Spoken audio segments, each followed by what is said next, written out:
E eu gostaria de iniciar o vídeo de hoje já lendo um trecho do livro que você, pelo título, já sabe qual é. E o trecho é o seguinte: eu me aproximo, sou captada, eu me afasto ou fujo. Retorno, capto, traduzo. Aquilo que vem dos outros, que passa pelo meu corpo e que vai embora para não sei onde. E eu estou falando de Escute as Feras, uma obra publicada aqui no Brasil pela editora 34. E neste livro, a antropóloga francesa Nastacha Martin, eu espero que a pronúncia esteja correta, conta uma experiência que ela teve enquanto trabalhava com o povo Iven nas florestas siberianas. Ela foi atacada por um urso que levou parte da sua mandíbula, deixou o corpo dela realmente muito debilitado, tanto que ela teve que passar por procedimentos muito invasivos, mas o interessante é que ela não faz a leitura desse ataque como se tivesse sido uma experiência de quase morte. Na verdade, ela lê como se tivesse sido uma experiência de quase vida. E o relato inicia 8 horas após o ataque e ela já percebe que alguma coisa está diferente. Ela já não é mais a mesma e a subjetividade, que normalmente já está bagunçada, está mais bagunçada que o normal. Os sentidos dela parecem estar mais aguçados. E o exemplo que ela traz disso é que enquanto está esperando o resgate, ela escuta muito longe o som do helicóptero se aproximando e ela comenta com as pessoas que estão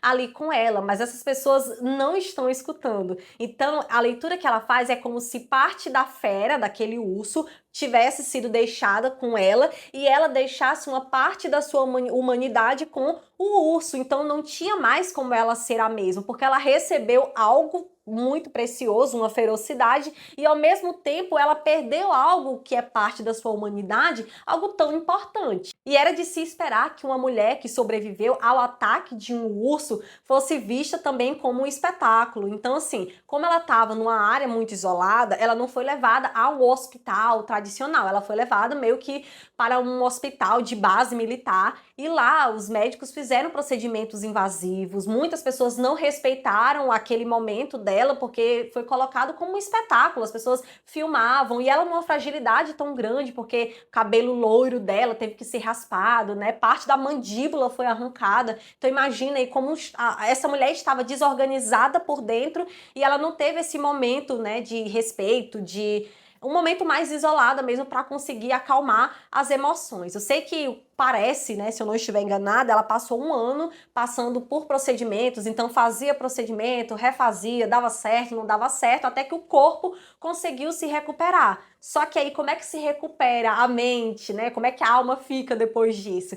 E aí depois de um ano ela decide voltar para o povo Iven, e que pelo que eu entendi, esse povo Iven foi um povo que pós-União Soviética decidiu viver uma vida mais reclusa ali nas florestas siberianas. Então, a antropóloga Nastacha Martin decide voltar justamente para onde ela estava no início de tudo, para encontrar respostas. E não me parece que ela vai em busca de respostas no sentido de por que que isso aconteceu comigo. Me parece que ela está interessada em saber o que fazer com aquilo que foi entregue nas suas mãos.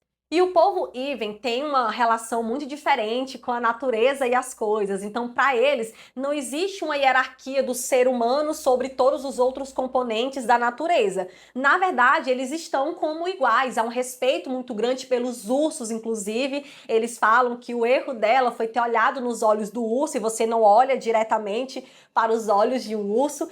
E eles também têm uma relação muito bacana com os sonhos. E a Nastacha começa a perceber algumas coisas. Sabe quando você precisa voltar e rever algumas coisas com informações que você tem agora? Né, para tentar ressignificar as coisas, fazer uma nova leitura, é o que ela faz, porque enquanto ela estava com o povo Iven, ela sonhava muito, né? E sonhava com animais, com encontros. Então a leitura que ela começou a fazer é que esse encontro com o urso já havia sido anunciado, mas ela, por ser de uma outra cultura, de uma outra tradição, não deu tanta atenção a isso. E por ser antropóloga, ela resgata muitas histórias, né, de personagens tanto mitológicos como da vida real mesmo, da história das sociedades, que tiveram que passar por experiências muito difíceis de olhar nos olhos do medo para que a chama da vida fosse acesa novamente. ela também faz uma leitura, não só com base na leitura do povo Iven desses acontecimentos, mas ela resgata outros povos. Eu acho muito interessante quando ela resgata a história, a tradição, na verdade, de um povo que acreditava que o mundo fixava as coisas. Então, tudo que nós pensamos, tudo que nós falamos e fazemos, o mundo vai gravando, sabe? E isso fez eu pensar bastante, né? Como você deve tomar cuidado com as coisas que você pensa, as coisas que você fala. O que é que vale a pena deixar como marca no mundo? Eu achei isso muito interessante, esse resgate que ela faz de outras tradições, porque no fim das contas, a gente lê os acontecimentos com base na nossa vivência, com base em tudo aquilo que a gente já experimentou durante a vida. E eu confesso que é um livro diferente de tudo que eu já li. Os meus amigos devem perceber isso, devem estar percebendo isso. E a minha motivação, eu posso dizer que surgiu uma necessidade assim interna de ler coisas diferentes depois que eu participei de uma aula. Era um grupo de estudo, de análise do texto visual, e a gente estava conversando sobre como existem duas formas da gente experimentar o mundo. É através da experiência em si, então eu sei o que é a cor branca, porque eu estou vendo a cor branca, mas existe também uma experiência que ela é indireta, que ela é mediada. Então, por exemplo, eu nunca vi uma baleia. Eu sei o que é uma baleia, porque eu já vi fotos, já assisti em vídeos, né? Mas saber o que é uma baleia, ver a baleia, tocar na baleia, eu não fiz isso. Do mesmo jeito, a molécula de hidrogênio. Eu sei que há hidrogênio na água, H2O, mas eu não sei o que é experimentar o hidrogênio, pegar no hidrogênio. Então, consegue perceber que, de certa forma, a gente nunca vai ter uma experiência completa da vida? E depois que eu saí dessa aula, eu percebi, meu Deus, eu preciso viver, porque eu nunca poderei dizer, eu vivo a vida, eu experimento a vida em toda a sua complexidade. Eu jamais poderei afirmar isso. E eu tenho uma sede muito grande de viver, de experimentar, de saber das coisas. Então eu sei que onde os meus pés não me levarem, os livros me levarão. Quantos livros, né, escritos por uma pessoa que sobreviveu ao ataque de urso você já leu? Eu não tinha lido nenhum, então achei uma oportunidade de ampliar o meu repertório sociocultural e ampliei bastante, tendo acesso justamente à leitura do povo Iven acerca da natureza e da forma como eles se relacionavam com as coisas.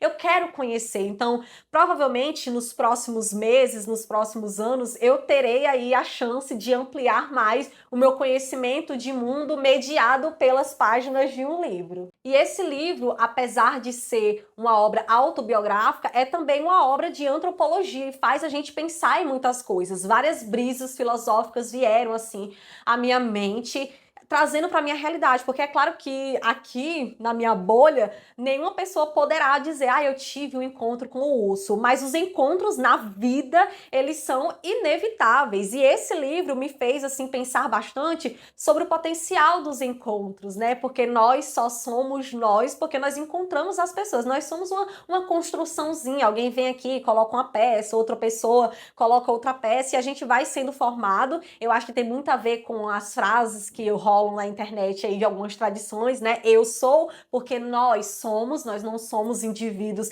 isolados no nosso mundo, nós não nos construímos sozinhos, a nossa subjetividade ela é formada através dos encontros das subjetividades. E eu parei para pensar que existem muitos encontros, né? Eu lembro do Guimarães Rosa dizendo, escrevendo para Araci, os outros eu conheci por ocioso acaso, mas eu a tive em encontrar porque era preciso. É o potencial desses encontros. E existem encontros, eu estava pensando nisso, as minhas brisas filosóficas durante a leitura, que existem encontros que fazem com que a gente reforce quem a gente é. Sabe aquela pessoa, aquele amigo que você encontra e você sempre precisa ter esses reencontros com essa pessoa, porque quando você está com ela, você é mais você. Eu consigo pensar aqui em nomes, né, de pessoas que quando estou com elas, eu sinto que eu alcanço o meu máximo. Eu digo assim, eu sou eu, e essa é a melhor coisa do mundo, é você poder ser você, sem precisar tirar nada, sabe? Você sendo inteiro naquela relação, naquele encontro, é muito bom.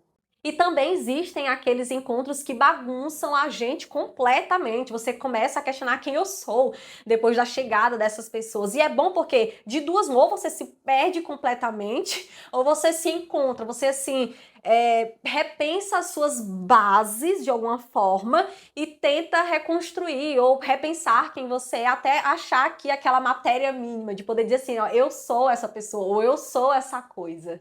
De toda forma, não dá pra gente passar ileso pelos encontros. Sempre deixam alguma coisa com a gente perde. É como os Novos Baianos cantaram. Eu deixo e recebo um tanto. Ler Escute as Feras me fez pensar em algo muito interessante. Eu sempre escuto as pessoas dizendo assim: não importa o que as pessoas fizeram, importa o que você faz com o que as pessoas lhe fizeram. E é claro que ela está falando aqui de um urso, e eu volto a dizer aqui que provavelmente eu jamais terei um encontro com o urso, com a baleia, mas eu terei muitos encontros na vida. Eu tenho 23 anos e eu consigo pensar que na quantidade, assim, exorbitante dos encontros que eu tive. E eu acho encontrar pessoas uma das bênçãos da vida. Como eu sou feliz por ter encontrado algumas pessoas no meu caminho e poder ter sentido que a minha conexão com o mundo mudou de alguma forma, a minha relação com os livros, a minha relação com as amizades mesmo. Teve gente que entrou na minha vida e fez assim, eu perceber como eu preciso valorizar as minhas amizades, aquelas pessoas que ficam comigo, aquelas pessoas que escolhem ficar. Como eu preciso, meu Deus, valorizar as pessoas que cruzam e fazem com que eu seja uma Andressa melhor. Eu acho que essa também é uma grande questão. Quem são as pessoas que passam pelo meu caminho e me tornam uma pessoa melhor? Então, se você estiver procurando um livro que seja muito diferente, que te tire da zona de conforto, mas que ao mesmo tempo te traga pro agora, porque eu confesso que visitei as florestas siberianas, a relação deles com os sonhos, comecei a pensar nos meus sonhos, mas esse livro me trouxe de volta aqui para minha realidade para pensar justamente nos meus encontros, como eu falei, diferente do encontro que ela teve, porque assim o encontro dela tinha tudo para ser super negativo, mas enquanto ela estava esperando o resgate, ela disse: "Se eu sair dessa, será uma outra vida", e foi uma outra vida. Hoje a Nastasha sim enxerga, e ela é enxergada, né, por várias tradições, por vários povos, como sendo uma mulher metade humana, metade lobo, porque com certeza ela não foi a mesma depois desse acontecimento, desse ataque ao urso. E se a gente parasse para pensar nesses ataques que a gente tem durante a vida, ou até mesmo nos afagos que a gente recebe desses encontros, nós também não podemos dizer que nós somos, eu sou completamente Andressa. Eu sou uma parte Andressa, mas eu sou uma parte Jussara, eu sou uma parte Rosígila, eu sou uma parte Marcos também, eu sou os meus amigos, eu sou porque nós somos, e eu acho isso uma coisa tão bonita de se pensar. E enquanto eu pensava sobre isso, eu confesso que eu fiquei num mundo de abstração muito grande, porque é algo distante de mim, inclusive há um choque aí de realidade mesmo. Porém, eu posso dizer que eu voltei, os meus pés ficaram no chão e eu não serei a mesma depois dessa leitura. Eu nunca mais encararei os meus encontros da mesma forma. E eu acho isso muito importante, porque eu acho, né, eu tô pensando aqui que agora eu poderei experimentar os encontros de uma forma diferente. Mesmo aqueles encontros que duram pouquíssimo tempo, né? Porque o ataque dela aqui não durou, acho que nem 10 minutos, aquela luta que ela teve, corporal mesmo, com aquela, né? E às vezes eu tenho encontros que duram pouquíssimo tempo, assim, 10 minutos, 5 minutos, enquanto eu tô na parada de ônibus, mas eu nunca consigo ser a mesma depois que eu encontro essas pessoas e que eu ofereço a minha presença. Porque eu fiquei pensando depois que enquanto ela estava nesse encontro com o urso, ela estava ali 100%, né? Todos os sentidos estavam ali no auge, porque ela precisava sobreviver. Inclusive, ela machuca o urso com alguma coisa, que agora eu não vou lembrar o nome, mas ela estava ali. Então eu acho que também tem uma questão aí dos encontros que eu só posso chamar de encontro quando eu estou de fato ali. Porque quando. Já imaginou você passar pelo mundo, passar pelas pessoas e só passar por elas? É algo que eu realmente não quero. Eu quero estar ali com os meus sentidos. É para estar. Tem um poema do Arnaldo Antunes que ele fala, né? Que a sala de jantar é pra gente jantar, que aí ele vai falando vários nomes, ele diz que a sala de estar é pra gente estar. Então, depois desse livro, eu fico pensando assim, eu quero estar nos meus encontros e poder extrair ali o máximo que eu puder extrair. E para finalizar essas brisas filosóficas, senão vai ficar muito abstrato esse vídeo, e também terminar os comentários, eu quero ler só um trecho que está na página 39, depois que ela fala sobre os sonhos e a matriarca ali da família que acolheu a Anastácia no povo Iven pergunta para ela se ela sonha, né? E ela responde algo como: se eu sonho, como explicar a ela? Sim, o tempo todo, mas faço outra coisa além de sonhar. Eu lembro. Então, fica a dica aí do Escute as Férias, é um livro diferente, mas vale a pena, inclusive para fazer a gente realmente repensar a vida, repensar a relação com a natureza, com os encontros que a gente tem com coisas vivas e coisas não vivas. Eu espero que você tenha gostado e que este vídeo sirva para que uma sementinha comece a brotar no seu coração com a ideia de que nós precisamos ler coisas que nos tirem da zona de conforto para que a gente melhore, para que a gente consiga sair desse mundo um pouco melhor. Aguardo você no próximo vídeo. Um beijo, tchau, tchau!